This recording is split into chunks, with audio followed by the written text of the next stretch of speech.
Good afternoon. Welcome to business lunch. Stock markets వాళ్ళ ప్రారంభం నుంచి స్ట్రాంగ్ గా ట్రేడ్ అవుతున్నాయి. దాదాపుగా అన్ని ఏషియన్ ఇండిసెస్ కూడా స్ట్రాంగ్ గా ట్రేడ్ అవుతున్నాయి. అయితే హైయర్ లెవెల్స్ నుంచి హైయర్ పాయింట్ నుంచి కాస్త రీట్రేస్ అయ్యాయి. ప్రస్తుతం సెన్సెక్స్ 430 పాయింట్ల లాభంతో, అలాగే నిఫ్టీ 4884 దగ్గర ట్రేడ్ అవుతుంది 132 పాయింట్ల లాభంతో. సో 4900 మార్కు పైన నిలబడలేక అవస్థలు పడుతోంది నిఫ్టీ అని చెప్పుకోవచ్చు.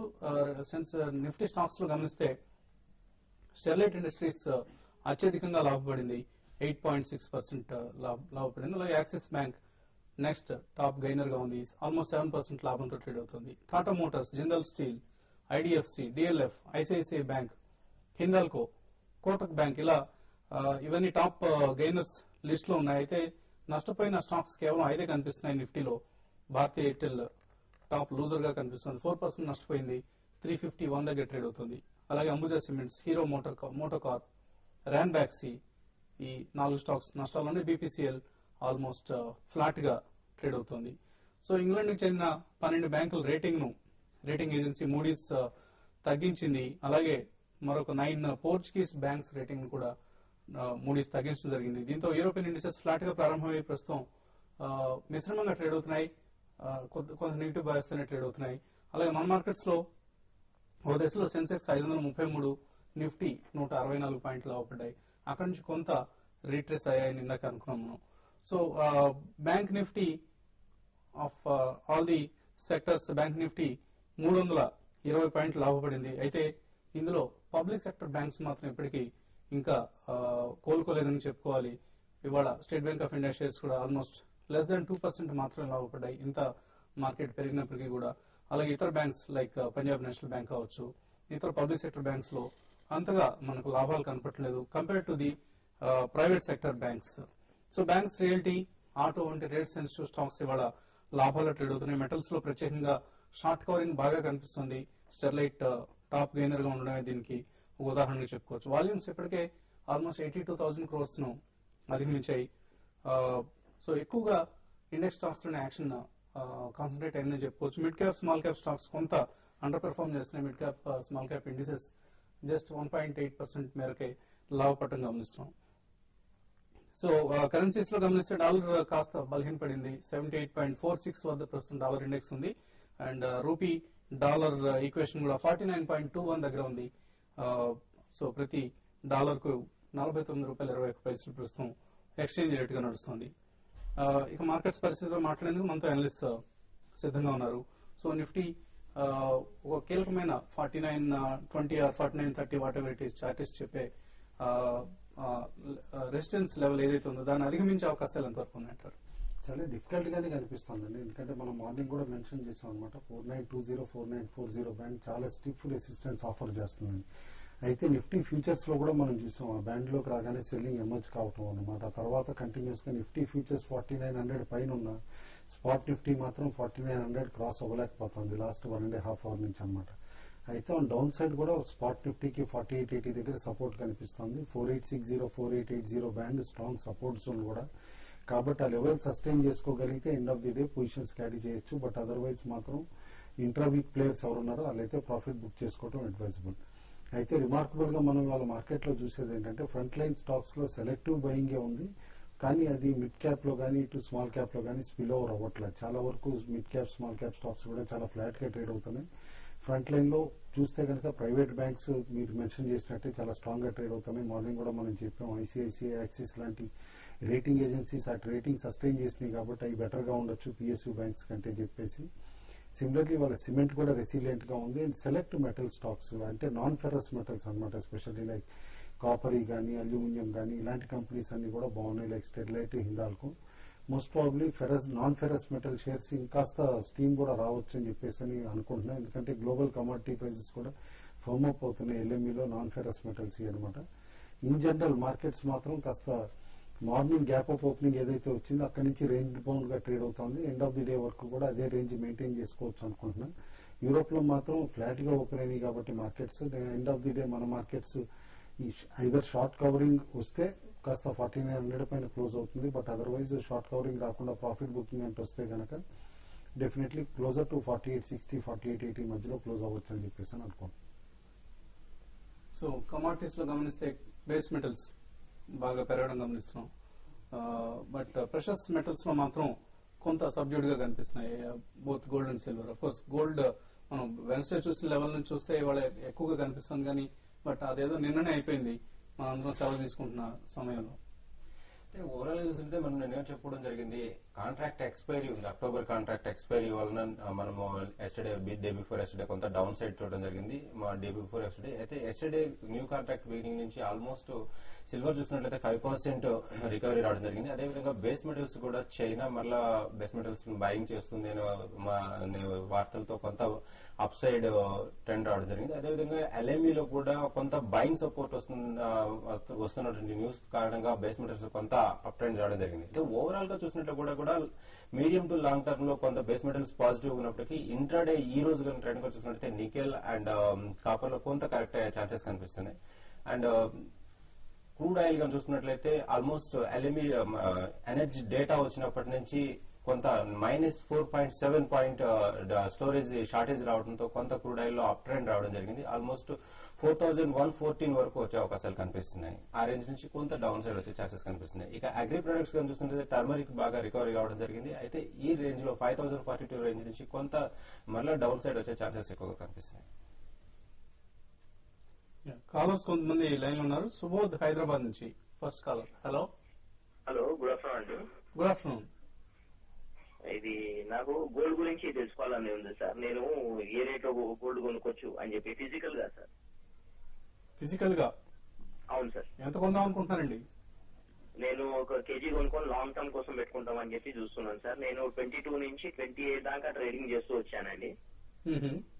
అలా అని చెప్పి నేను ప్లాన్ చేస్తున్నాను సార్. అంటే ఏ రేట్ లో తీసుకుంటే మళ్ళీ నేను అలా అంటే లాంగ్ టర్మ్ అంటే ఎంతకాలం హోల్డ్ చేద్దాం అనుకుంటున్నారు? అంటే 5 years 6 years అలా సార్. 5 to 6 years. ఏం చేస్తుంటారు సుబోధ్ మీరు? నేను ఇదే ట్రేడింగ్ చేస్తూ ఉంటాను సార్, గోల్డ్ ది. ట్రేడింగ్ చేస్తూ ఉంటారు? నుంచి చేస్తూ ఉన్నాను సార్. ఓకే అండి. సో ఎనీవే ఆయన గోల్డ్ కొందాం అనుకుంటున్నారు, కిలో బంగారం కొందాం అనుకుంటున్నారు. Next 5 to 6 years holding horizon తో కొనొచ్చు ఇప్పుడు. మీరు 4 to 5 years లాంగ్ టర్మ్ చెప్పినారు, గుడ్ హ్యారిజన్ అండి. అయితే కాకుంటే నేను చెప్పేదంటే ఫిజికల్ లో మీరు పర్చేజ్ చేయడం కన్నా కూడా బెటర్ ఈటీఎఫ్స్ లో మీరు బై చేయండి. అండ్ ఎవరీ డిప్ లో ఒక 2% ఫాల్ వచ్చినప్పుడు ఐఎమ్ ఎక్స్పెక్టింగ్ 24,000 to 25,800 అది బాటమ్ లెవెల్ బెస్ట్ బయింగ్ అని చెప్పేసి అనిపిస్తుందండి. మీరు ఈ రేంజ్ నుంచి కూడా బై చేస్తే కనుక 1 kg ఇప్పుడే పర్చేజ్ చేసే కన్నా ఎవ్రీ డిప్ లోను కొంత ఈటీఎఫ్స్ లో ఇన్వెస్ట్ చేసుకుంటే కనుక మీకు 5 years లాంగ్ టర్మ్ ఉంటుంది. అట్ ది సేమ్ టైం మీకు సిప్ కూడా చేసినట్లుగా ఉంటుంది, కొంత మీకు యావరేజ్ కూడా ఉంటుంది. కాబట్టి బెటర్ ఈటీఎఫ్ లో బై చేయండి. నెక్స్ట్ కాలర్ రమేష్, గుంటూరు నుంచి. రమేష్ గారు, హలో. హలో, నమస్తే సార్. నమస్తే, చెప్పండి. సార్ ఇది ల్యాండ్ కాయిన్ సార్ 17 రూపీస్ తీసుకున్నాం. ఓకే అండి. ఎట్లా సార్, ఉంచొచ్చా లేకపోతే అమ్మేసేయాలా, పడితే ఏమన్నా కొనొచ్చా? ల్యాంకో ఇన్ఫ్రా పరిస్థితి ఎంతలో కొన్నారండి? 17 లో కొన్నారు. 17 లో కొంటే అప్పుడు ఎందుకు కంగారు పడతారండి? ఎందుకంటే స్టాక్ 15 దగ్గర అక్కడ ట్రేడ్ అవుతుంది. నేను అనుకోవటం మాత్రం ఈ medium term two long term అంటే 12 months to 18 months హొరైజన్ లో మాత్రం స్టాక్ డెఫినెట్లీ తిరిగి అప్ స్వింగ్ అవుతుంది అనమాట. In fact maybe it can touch 35-40 rupees కూడా. యాజ్ ఆఫ్ నో హోల్డ్ చేయండి, ఎందుకంటే రీసెంట్లీ పవర్ డివిజన్ మళ్ళీ బెటర్ మార్జిన్స్ ఇవ్వటం మొదలు పెట్టింది. కర్టసీ మన ఆంధ్రాలో ఉన్న పవర్ షార్టేజ్ వల్ల అనమాట. తమిళనాడుకి ఏదైతే ఈ కంపెనీ కాంట్రాక్ట్ చేసిందో అది ఇటు ఆంధ్రప్రదేశ్ గవర్నమెంట్ ఆ పవర్ తీసుకుంటా 1 రూపీ పెనాల్టీ కూడా వాళ్ళే పే చేస్తున్నారు. కాబట్టి ఆంధ్రప్రదేశ్ గవర్నమెంట్ బెటర్ మార్జిన్స్ ఉండొచ్చు ఈ క్వార్టర్లో అని చెప్పేసి కూడా అనుకుంటున్నాను. నెక్స్ట్ కాలర్ దత్, గుంటూరు నుంచి. హలో. హలో. కాపర్ గురించి అడగాలనుకుంటున్నా అండి. కాపర్ గురించి? కాపర్ పొజిషన్ ఉందా మీకు ఆల్రెడీ? ఇప్పుడు మేము 10 లాట్లు 405 రూపాయల మీద బయలో ఉన్నామండి. ఓకే. మరి ఇప్పుడు దాని పరిస్థితి ఏందండి? సో హోల్డ్ చేయొచ్చా? కాపర్ మనం లాస్ట్ వీక్ కూడా రికమెండ్ చేయడం జరిగిందండి. 438 రేంజ్ నుంచి కొంత అప్ సైడ్ వచ్చే ఛాన్సెస్ ఉన్నాయి. 440 కన్నా అబౌవ్ ఉంటే కనుక అని చెప్పేసి ఆల్మోస్ట్ ఇది 365 to 370 రేంజ్ వరకు వచ్చే అవకాశం ఉందండి. ఆ రేంజ్ లో మీరు ఒకసారి ఎగ్జిట్ అవ్వడం మంచిదండి. ఓకే అండి. సో లెవెల్స్ జాగ్రత్తగా గమనించి మీరు కాపర్ నుంచి బయటపడే ప్రయత్నం చేయండి. ఇప్పుడు చిన్న బ్రేక్ తీసుకుందాం. Welcome back. సెన్సెక్స్ 440 పాయింట్లు, నిఫ్టీ 135 పాయింట్ల లాభంతో ప్రస్తుతం ట్రేడ్ అవుతున్నాయి. భారత్ పుట్టపర్తి నుంచి నెక్స్ట్ కాలర్ లైన్ లో ఉన్నారు. హలో హలో, చెప్పండి భారత్. సార్ నా పేరు భరత్ సార్, పుట్టపర్తి నుంచి కాల్ చేస్తున్నాను. సిల్వర్ 50,000 నవంబర్ 4 మినిల్ సెల్లింగ్ లో ఉన్నాం సార్. సో ట్రెండ్ ఏం సార్? యాక్చువల్ గా పెరిగింది కదా. అవునండి. మీరు ఎక్కడ ట్రేడింగ్ చేస్తుంటారు సార్? మీరు ఆన్లైన్ ట్రేడ్ చేస్తుంటారా? ఎక్కడన్నా బ్రోకర్? బ్రోకర్ ఎవరండి? India Infoline sir. India info line. Silver 50,000 లో సెల్ చేస్తారు. ఆయన కవర్ చేసుకోవాలా, హోల్డ్ చేయొచ్చా? డెఫినెట్ గా సిల్వర్ రేంజ్ చూసినట్టయితే 50,500 to 54,400 రేంజ్ ఉందండి. ఈ రోజు కన్నా టెక్నికల్ గా ఈ రోజు చూస్తే కొంత డౌన్ సైడ్ వచ్చే ఛాన్సెస్ కనిపిస్తున్నాయి. అరౌండ్ 52,500 వరకు వస్తుంది. ఆ రేంజ్ వస్తే కనుక ఒకసారి మీరు మీ పొజిషన్ ని ఎగ్జిట్ చేయడం అనేది ప్లాన్ చేసుకోవచ్చు అండి. నెక్స్ట్ కాలర్ రాము హైదరాబాద్ నుంచి. రాము, హలో. హలో, చెప్పండి రాము. గుడ్ ఆఫ్టర్నూన్ అండి. Good afternoon. ఎస్బీఐ ఉంది, కొందాం అనుకుంటున్నాను. So this price is it good to invest or I need to wait for some more time? So long term కోసమా, షార్ట్ టర్మ్ కోసం అండి? Long term కోసం అండి, అబౌట్ 1 year. 1 year target. ఎన్ని షేర్లు కొందాం అనుకుంటున్నారు? ఒక 100 or 150 అలా అనుకుంటున్నాను. ఓకే అండి. దాదాపు బ్యాడ్ న్యూస్ అంతా కూడా ఫ్యాక్టరీని అయిపోయిందండి స్టాక్ ప్రైస్ లో. నేను అనుకోవటం ఇంకా ఓన్లీ థింగ్ ఈసారి రిజల్ట్స్ టైం అప్పుడు ఏమన్నా రియాక్ట్ అయితే స్టాక్ కొంచెం నెగిటివ్ గా రియాక్ట్ కావాలి. కానీ బట్ ఫ్రమ్ కరెంట్ లెవెల్స్ మీరు ఎస్ఐపి చేయండి, ఎందుకంటే లాంగ్ టర్మ్ అంటున్నారు కాబట్టి 12 to 18 months రేంజ్ లో మాత్రం స్టాక్ డెఫినెట్లీ తిరిగి 2400, 2500 లెవెల్స్ కూడా ఒకసారి అటెంప్ట్ చేసే పాసిబిలిటీ ఉంటుంది. అండ్ మోరోవర్ రైట్స్ ఇష్యూ కనుక ఈ లోవర్ లెవెల్స్ లో క్లియర్ అయితే, ఎందుకంటే ఇప్పుడు రీసెంట్ మూడీస్ డౌన్ గ్రేడింగ్ ఏదైతే మనం చూసామో ఆ టైం అప్పుడు ప్రైమరీ రీజన్ ఇచ్చింది ఏంటంటే టైర్ 1 క్యాపిటల్ బీఫప్ చేయాలి, రైట్స్ ఇష్యూ తోటి బీఫప్ చేయకపోతే కంపెనీ లెండింగ్ ప్రాస్పెక్ట్స్ బాగా తగ్గుతాయి అని చెప్పేసాను అనమాట. కాబట్టి గవర్నమెంట్ ఆఫ్ ఇండియా కూడా ప్రొయాక్టివ్ అవుతుందని అనుకుంటున్నా. ఫ్రమ్ కరెంట్ లెవెల్స్ ఎస్ఐపి చేయడం స్టార్ట్ చేయండి. నెక్స్ట్ కాలర్ బళ్ళారి నుంచి నరేష్. హలో. హలో, చెప్పండి నరేష్. గుడ్ ఆఫ్టర్నూన్ అండి. Good afternoon. ఏం లేదండి, ఇక్కడ కేఎస్ ఆయిల్స్ 10 rupees లో కొన్నాను, 5,000 shares హోల్డ్ చేయమంటారా? 10 rupees లో కేఎస్ ఆయిల్స్ తీస్తున్నారు అంటే మీరు లాంగ్ టర్మ్ కోసం తీస్తున్నారు? ఇవి తీసుకున్నాను, 2-3 years హోల్డ్ చేయండి. 2-3 years కోసం. అంటే ఒక్కటండి, రీసెంట్ క్రాష్ ఏదైతే వచ్చిందో ఈ స్టాక్ ప్రైస్ లో చూస్తే కనుక చాలా వరకు ఏంటంటే లెండర్స్ దగ్గర ఉన్న షేర్స్ అమ్మేయటం, దాంతో మార్కెట్ లో ఫ్రీ ఫ్లోట్ కూడా బాగా విపరీతంగా పెరిగిపోయింది అనమాట. అందుకని స్టాక్ దాదాపు పెన్నీ స్టాక్ లాగా అయిపోయింది. అయితే క్లియర్లీ ఒక్కటైతే ఉంది, స్టాక్ డెట్ తగ్గించుకోగలిగితే కనుక కంపెనీ స్టాక్ లో వాల్యూ ఎమర్జ్ అయ్యే పాసిబిలిటీ ఉంది. బట్ ఆ రీస్ట్రక్చరింగ్ అనేది ఎట్లా అవుతుంది అనేది ఇమీడియట్ గా చెప్పను. మీరు 10 rupees లో కొన్నారు కాబట్టి డెఫినెట్లీ హోల్డ్ చేయమని చెప్పేసి చెప్తాను. ఒకసారి మళ్ళీ స్టాక్ 13 to 14 rupees అటెంప్ట్ చేయొచ్చు, ఆ టైం అప్పుడు ఎగ్జిట్ అవ్వండి. నెక్స్ట్ కాలర్ భీమవరం నుంచి శేఖర్ లైన్ లో ఉన్నారు. శేఖర్, సార్ ఇప్పుడు ఈ రేట్లో టైటాన్ కానీ టీటీగా బెస్ట్ కానీ ఫ్యూచర్స్ లో తీసుకోవచ్చా? తీసుకుంటే అక్కడ స్టాప్ లాస్ పెట్టుకోమని సార్. ట్రేడింగ్ కోసం అండి? ట్రేడింగ్ కోసం సార్. ఓకే అండి. టైటాన్ అండ్ టీటీకే ప్రెస్టేజ్ లాంటి స్టాక్స్ హైలీ లిక్విడ్ కౌంటర్స్ కాదండి. F&O లో ఉన్నా కూడా టీటీకే కూడా ఏంటంటే మీకు ఆల్రెడీ హయ్యర్ లెవెల్స్ లో ట్రేడ్ అవుతుంది, 2500, 2600 లెవెల్స్ లో. కాబట్టి హైలీ రిస్కీ బెట్ అవుతుంది కరెంట్ లెవెల్స్ లో. ఎందుకంటే మూవ్స్ కూడా లార్జ్ ఉంటాయి అనమాట. 100 rupees, 150 rupees మూవ్స్ వచ్చే పాసిబిలిటీ ఉంటుంది. ప్రిఫరబ్లీ అవాయిడ్ చేయమంటారు అందులో. టైటాన్ మాత్రం క్లోజర్ టు 185, 187 లెవెల్స్ లో మాత్రం డెఫినెట్లీ మీరు F&O లో పొజిషన్ తీసుకోండి. But maybe you'll get good returns if you carry for 1 more month అనమాట. ఎందుకంటే ఈ ఫెస్టివల్ సీజన్ సేల్స్ తర్వాత యూజువల్లీ గోల్డ్ స్టాక్స్ పెరుగుతూ ఉంటాయి కాబట్టి టేక్ అక్టోబర్, ఇది నవంబర్ ఫ్యూచర్స్ అండి. నెక్స్ట్ కాలర్ కువైట్ నుంచి కాలర్ లైన్ లో ఉన్నారు. ఆరిఫ్. హలో. Hello sir. మాట్లాడండి, అడగండి.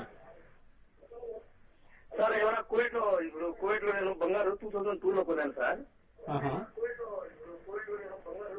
టీవీ వాల్యూమ్ తగ్గించండి. సుమారుగా 750 గ్రాములు కొన్నాను సార్.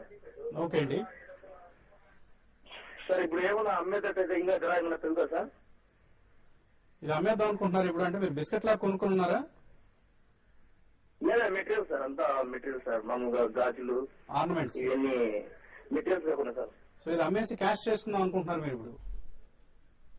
సార్ ఓకే నేను అండి. తీసుకున్నప్పుడు 5500 rupees ఉంది సార్ తులము 10 గ్రాములు. Very good. ఓకే అండి, మంచి లాభం వచ్చింది కాబట్టి అమ్మేద్దాం అనుకుంటున్నారు. అమ్మేసి క్యాష్ ఏం చేస్తారండి? ఇల్లు కట్టాలి సార్ పైన, కొద్దిగా ఇల్లు ప్రాబ్లం కూడా ఉండాలి. ఓకే అండి, ఓకే అండి. సో కోవిడ్ లోనే ఉందా మీకు ఇల్లు, లేదా ఇక్కడ ఇండియాలోనండి? ఇండియాలో సార్, మాది కడప జిల్లా, కడప టౌన్. కడపలో ఉంది. ఓకే ఓకే, వెరీ గుడ్, మంచి ఉద్దేశం అండి. సో అన్ని ప్రాఫిట్ బుక్ చేసుకోమంటారు ఇక్కడ? డెఫినెట్ గా ప్రాఫిట్ బుక్ చేసుకోవచ్చు అండి ఈ లెవెల్లో. అరౌండ్ కాకపోతే ఏమంటే టెక్నికల్ గా చూసినప్పుడు 1650 అనేది కొంచెం సపోర్టివ్ లెవెల్ అండి. ఇది కానీ బ్రేక్ అయితే కనుక ఆల్మోస్ట్ ఒక $30 అప్ సైడ్ వచ్చే ఛాన్సెస్ కనిపిస్తున్నాయి. అయితే మీరు హౌస్ కన్స్ట్రక్షన్ కంటున్నారు కాబట్టి మీరు తీసుకున్న రిటర్న్స్ కూడా గుడ్ రిటర్న్స్ కాబట్టి ఈ రేంజ్ లో బుక్ చేసుకోవచ్చు అండి ప్రాఫిట్. ఓకే అండి. సో మాక్సిమం మీరు ఈ రేట్ లో మంచి ప్రైసే ఉంది. ఇప్పుడు 26,000 చిల్లర్ నడుస్తుంది కాబట్టి ఈ ప్రైస్ లో అమ్మండి. మీరు అన్నట్లుగా మీ ఇంటి రిపేర్లు కావచ్చు, ఇల్లు కొత్త ఇల్లు కట్టుకోవడం కానీ అటువంటి పనులకు ఉపయోగించుకోండి. శ్రీనివాస్ అనంతపురం నుంచి నెక్స్ట్ కాలర్. శ్రీనివాస్ గారు హలో, చెప్పండి. శ్రీనివాస్ గారు. సార్ మెట్కట్ లైన్స్ 23 రూపాయలు తీసుకున్నాము. కోల్ ఇండియా 344 తీసుకున్నాం సార్. దాని పొజిషన్ ఏంటి సార్? పెట్టుకునే 2 ఏళ్ళు అయినా ఉంటాము. చెప్పండి సార్. మెర్కెట్ లైన్స్ అండ్ కోల్ ఇండియా రెండు కూడా మీరు లోవర్ లెవెల్స్ లో తీసుకున్నారు కాబట్టి హోల్డ్ చేయమంటానండి. డీసెంట్ రిటర్న్స్ వచ్చే పాసిబిలిటీ ఉంది. మెర్కెటర్ లో మీరు న్యూస్ లో కూడా అబ్జర్వ్ చేసి ఉంటారు రీసెంట్లీ అనమాట. కోల్ డివిజన్ బాగా పెర్ఫార్మ్ చేస్తుంది, కన్సాలిడేట్ అవుతుంది, అడిషనల్ మైన్స్ కూడా తీసుకోగలిగారు ఇండోనేషియాలో అనమాట. కాబట్టి ఇక లెస్ ఏ షిప్పింగ్ కంపెనీ, మోర్ ఏ కోల్ కంపెనీ అవుతుంది ఇది. కాబట్టి హోల్డ్ చేయమని చెప్పేసి అంటాను. కోల్ ఇండియా కూడా రీసెంట్ మైనింగ్ బిల్ రావడానికి ముందు నుంచే స్టాక్ కరెక్ట్ అవడం కూడా చూసాం. ఎందుకంటే మైనింగ్ కంపెనీస్ అంతా కూడా కాస్త మార్జిన్స్ ఇంపాక్ట్ అయ్యే పాసిబిలిటీ ఉంది కాబట్టి మైనింగ్ బిల్ వల్ల. బట్ స్టాక్ కాస్త ఓవర్ సోల్డ్ అయిందని చెప్పేసి అనుకున్నా. లాంగ్ టర్మ్ లో మాత్రం డెఫినెట్లీ వెరీ గుడ్ బెట్ అండి. ఎందుకంటే 75% of countries coal production only coal ఇండియానే కంట్రోల్ చేస్తుంది ఫర్ నెక్స్ట్ ఫ్యూ ఇయర్స్ కూడా. లాస్ట్ కాలర్ లైన్ లో ఉన్న లక్ష్మీనారాయణ ఉత్తరప్రదేశ్ నుంచి. హలో హలో, చెప్పండి లక్ష్మీనారాయణ గారు. సరే, నేను ల్యాండ్ షేర్ కొన్నాను అనుకుంటున్నాను. ఆల్రెడీ నేను ఒక 2000 షేర్ కొన్నానండి. ఏ రేట్ లో కొన్నారు? నేను ఒక 1000 70 రూపీస్ 5% కొన్నానండి. ఇవాళ అది 15-20 మీద మళ్ళీ 750 చేసుకున్నానండి. ఓకే అండి, ఓకే అండి. ఎనీవే ల్యాంకో అయినా యావరేజ్ చేస్తున్న ప్రయత్నంలో ఉన్నారు. ల్యాంకో అయితే యావరేజ్ చేయమని చెప్పేసి అంటానండి. కరెంట్ లెవెల్స్ లో అక్యూములేట్ చేయొచ్చు స్టాక్ డెఫినెట్లీ. ఎందుకంటే ఆర్డర్ బుక్ ఇటు ఇన్ఫ్రా సైడ్ బాగుంది కంపెనీకి, ఇటు పవర్ డివిజన్ కూడా ఇప్పుడు బాగానే వర్క్ చేస్తుంది. బట్ డెఫినెట్లీ గుడ్ రిటర్న్స్ కావాలంటే 12 to 18 months రేంజ్ లో స్టాక్ చాలా ఎక్సలెంట్ రిటర్న్స్ ఇస్తుందని చెప్పేసి అనుకుంటున్నాను. ఓకే అండి, కొన్ని ఈమెయిల్ సందేహాలను గమనిద్దాం. మాధవ్ ఒక మెయిల్ పంపించారు. మన 2 ప్రోగ్రామ్స్ అంటే బిజినెస్ బ్రేక్ఫాస్ట్, బిజినెస్ లంచ్ 2 వస్తున్న సమయంలో కూడా పవర్ కట్ ఉందంటే వాళ్ళ ఏరియాలో. సో వీటిని యూట్యూబ్ లో అప్లోడ్ చేయమంటున్నారండి. సాధ్యమైనంత వరకు మేము అప్లోడ్ చేస్తున్నామండి. చెక్ చేయండి. ఏవైనా ప్రోగ్రామ్స్ అప్లోడ్ చేయని పక్షంలో ఒకసారి మా నోటీస్ కి తీసుకురండి. తప్పకుండా వాటిని కూడా మనం తిరిగి అప్లోడ్ చేసే ప్రయత్నం చేద్దాం. ఎంకే సురేష్ కుమార్ అడుగుతున్నారు. ర్యాలీస్ ఇండియా 173లో ఆయన ఆల్రెడీ హోల్డ్ చేస్తున్నారు. ఇది ప్రాఫిట్ బుక్ చేసుకోవచ్చు ఇక్కడ? హోల్డ్ చేయమని అంటానండి. One of the better sectors అన్నమాట. ఇప్పుడు ఇలాంటి టైం అప్పుడు మార్కెట్స్ లో ఉండాల్సిన sector agrochemicals. Definitely all agrochemical companies decent returns ఇచ్చే పాసిబిలిటీ ఉంది నెక్స్ట్ 1 to 2 years లో. భారతీయ ఎయిర్టెల్ కరెంట్ లెవెల్ లో కొనొచ్చా? సింగయ్య రామిని అడుగుతున్నారు. అంటే closer to 330-340 always good medium term bet అని మనం చెప్తానే ఉన్నామండి. వాళ్ళు కూడా స్టాక్ కరెక్ట్ అయింది. ఇన్ఫాక్ట్ మార్కెట్ బాగున్నప్పుడు అనమాట. Maybe because of African concerns ఇవి. కాబట్టి బిలో 350 స్లోగా ఎస్ఐపి చేయమని చెప్పేసి అని అంటాం. సో ఇదే సమాధానం ద్వారంపూడి వెంకటరెడ్డి గారు కూడా వచ్చేస్తుంది. ఆయన కూడా ఎయిర్టెల్ ఎందుకు తగ్గుతోంది అని అంటున్నారు. మేబీ ఈ రేటింగ్ ఏజెన్సీలు కొద్దిగా అప్పుడప్పుడు స్పాయిల్ స్పోర్ట్ లాగా ప్లే చేస్తున్నాయండి. వాళ్ళ ఐడియా సెల్యులర్ సంబంధించిన రేటింగ్ తగ్గిస్తుంది. బహుశా భారతీయ మీద కూడా ఇదే పనిచేస్తూ ఉండొచ్చు. Tube investments medium term investment గా ఎలా ఉంటుంది? రామకృష్ణ గారు మీద అడుగుతున్నారు. ఎక్స్ట్రీమ్లీ గుడ్ బెట్ అండి. Murugappa group company and fundamentally very sound అనమాట. కంటిన్యూస్ గా మనం చూస్తానే ఉన్నాం. ఈ కంపెనీస్ లో ఫాల్స్ కూడా పెద్ద సిగ్నిఫికెంట్ గా ఉండవు. For long term portfolio good bet అండి. ట్యూబ్ ఇన్వెస్ట్మెంట్స్ గుడ్ బెట్ అంటున్నారు. కొల్లూరు కృష్ణమూర్తి అడుగుతున్నారు. సుజలాన్ ఎనర్జీ 80 రూపాయలకు ఉన్నారు, హోల్డ్ చేస్తున్నారు. ఇది హోల్డ్ చేయొచ్చా? యాజ్ ఆఫ్ నో అయితే హోల్డ్ చేయమంటానండి. ఎందుకంటే ఆర్ఈ పవర్ ఏదైతే కనుక కంటిన్యూస్ గా కంప్లీట్ ఇంటిగ్రేషన్ చేశారో దాంతో ఒక 2000 crore డెట్ తగ్గేటట్టు ఉంది కంపెనీకి. లాస్ట్ 2 quarter పెర్ఫార్మెన్స్ ఈ క్వార్టర్ లో కూడా కనుక సస్టైన్ అయితే స్లోగా కాన్ఫిడెన్స్ వస్తుంది. కాస్త జనాలు నమ్మలేకపోతున్నారు అనమాట కంపెనీని. వన్స్ 44-45 లెవెల్స్ దాటి సస్టైన్ అయితే స్టాక్ పెరిగే పాసిబిలిటీ ఉంటుంది. బత్తాల రత్నయ్య అడుగుతున్నారు. ఆర్కామ్ 78 లో, చంబల్ ఫెర్టిలైజర్స్ 99 లో ఇన్వెస్ట్మెంట్ కోసం తీస్తున్నారు, హోల్డ్ చేయొచ్చా? ప్రెసెంట్లీ అయితే హోల్డ్ చేయమంటానండి, బట్ పుల్ బ్యాక్ ర్యాలీలో కాయిన్ లెవెల్స్ వస్తే కనుక ఎగ్జిట్ అయిపోమంటారు. జి ఆంజనేయులు అడుగుతున్నారు, south Indian bank, NTPC, KRBL ఈ మూడు హోల్డ్ చేస్తున్నారు. ఇవి లాంగ్ టర్మ్ కోసం హోల్డ్ చేయొచ్చు, అట్లాగే యావరేజ్ చేసుకోవచ్చు ఇక్కడ? అంటే కొన్న ప్రైజెస్ తెలియదండి. ఎన్టీపీసీ 295 అలా కొంచెం హై ప్రైస్ లో. సౌత్ ఇండియన్ బ్యాంక్ 26 లో కొన్నారు. సౌత్ ఇండియన్ బ్యాంక్ హోల్డ్ చేయమంటారండి. ప్రైవేట్ బ్యాంక్స్ లో better bank with gold loan portfolio అనమాట. NTPC slow share. కేఆర్బిఎల్ మాత్రం ఈ రైస్ ఎక్స్పోర్ట్స్ కాంట్రవర్సీ అయిపోయే టైం కల్లా ఎగ్జిట్ అవ్వమంటానండి. హ్యాత్వే ఈ రేట్ లో కొనొచ్చా? గ్రంథి లక్ష్మి అడుగుతున్నారు. అంటే గట్సీ ఇన్వెస్టర్స్ అయితే కరెంట్ లెవెల్లో ఆల్ ఇటు కేబుల్ కంపెనీస్ ని బై చేయమంటానండి, ఎందుకంటే ఎస్పెషల్లీ డిజిటైజేషన్ అయిన కంపెనీస్. అలాగే Reliance capital, Hindalco, KN India, JP associates ఇవన్నీ హోల్డ్ చేయొచ్చా అని అడుగుతున్నారు. వివిఎన్వి ప్రసాద్. ఎస్ఎఫ్ లో అయితే హోల్డ్ చేయమంటానండి. ఆల్రెడీ చాలా వరకు వాల్యూ ఇరోడ్ అయింది, క్లోజ్ టు దేర్ బాటమ్స్ అని చెప్పేసి అనుకుంటున్నాను. ఓకే అండి. సో ఫైనల్ గా ట్రేడర్స్ కి ఏమైనా కమోడిటీ ట్రేడర్స్ కి ఎటువంటి కాల్స్ ఇస్తారు? ఇంటర్డే చూసుకుంటే టర్మరిక్ ఓవర్ బాట్ జోన్ లో కనిపిస్తుందండి. అరౌండ్ 5115 to 150 రేంజ్ లో సెల్ చేసుకోవచ్చు. And strict stop loss above 570 అండి. అండ్ ఇంటర్డే టార్గెట్ వచ్చేసి 4880. మీరు ఎటువంటి సలహా ఇస్తారు? అంటే ఇంట్రెస్టింగ్ పార్ట్ ఏంటంటే చాలా రోజుల తర్వాత మనం మధ్యాహ్నం ప్రోగ్రామ్ చేసేటప్పుడు హాఫ్ అన్ అవర్ టైం అప్పుడు కూడా నిఫ్టీ 10 పాయింట్లే మూవ్ అయింది. నిఫ్టీ ఫ్యూచర్స్ బిలో 4900 ఒకసారి రావటం, మళ్ళీ 4910 రావటం. బట్ ప్రిఫరబుల్ ఇన్వెస్టర్స్ మాత్రం 4920 క్రాస్ అయితేనే పొజిషన్స్ క్యారీ చేయమని చెప్పేసి అని అంటాను. ఇంటర్డేకి 4880 కనుక కింద క్లోజ్ అవుతా ఉంటే ఇంటర్డే పొజిషన్స్ క్లోజ్ చేసేయండి. అండ్ 4880 దగ్గర సస్టైన్ అవుతా ఉంటే మాత్రం క్యారీ ఫార్వర్డ్ చేసే గట్సీ ఇన్వెస్టర్స్ మాత్రం మండే క్యారీ చేయొచ్చు.